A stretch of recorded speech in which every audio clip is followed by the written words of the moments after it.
নমস্কার, আমি তোমাদের মায়াদি। শুভ সকাল। দেখো, আমি ভোর 4টের সময় রান্না আমার হয়ে গেছে। দেখো, বাসন আমি কলতলায় রেখে তা এখন 6:30 7টা বাজে। আমি আড়তে চলে গেছি। আড়তে চলে গিয়ে দেখো খুব সুন্দর মেথি চুনো এনেছি। মেথি চুনো এগুলো তো কারা কারা মেথি চুনো চেনো বুঝতে পেরেছো। তাই মেথি চুনো খেতে খুবই সুন্দর। তো এখন আমি বসে বসে বাছবো, বেছে তোমাদেরকে রান্নার রেসিপি দেখাবো। এটা হলো গুলে, নানা রকমের গঙ্গার, এটা টাটকা গঙ্গার মাছ। দেখতে পেয়েছো কি সুন্দর লাফাচ্ছে। মেথি চুনো খুব সুন্দর করে ভালো করে ধুয়ে পরিষ্কার করে নিয়ে এসেছি। তো কি কি দেবো দেখো, এগুলো বেগুন কুচি আছে, আলু কুচি আছে, টমেটো কুচি আছে। তাই তোমরা দেখতে থাকো, আমি রান্না করবো দিদিভাইরা। তো দেখো খুব সুন্দর উনুনটা জ্বলছে। কড়াইটা বসিয়ে দেওয়া হলো। তো কড়াইটা গরম হয়ে গেছে। পরিমাণে যতটা সর্ষের তেল লাগবে ততটা দেয়া হলো।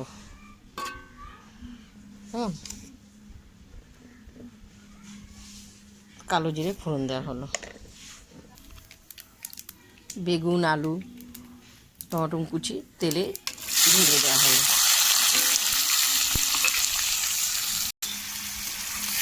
ভালো করে ভাজবো। কেমন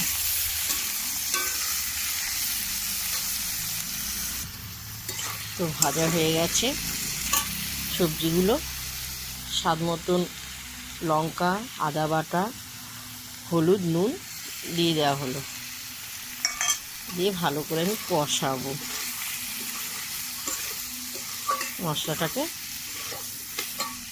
তো কষানো হয়ে গেছে, মেথি চুনোগুলো আমি ঢেলে দেওয়া হলো। দিয়ে ভালো করে নেড়ে চেড়ে আমি, খুব চুনো মাছ, এটা খুব সুন্দর খেতে।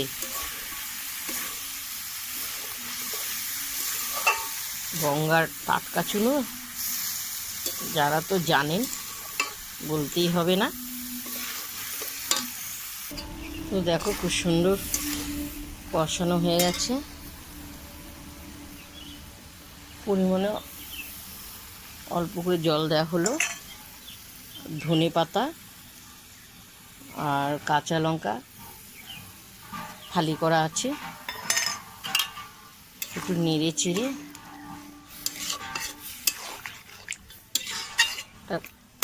মাখা মাখা হবে, কেমন। তো আমি ঢেকে দেওয়া হলো। তো ঢাকনাটা তোলা হলো, খুব সুন্দর ফুটছে।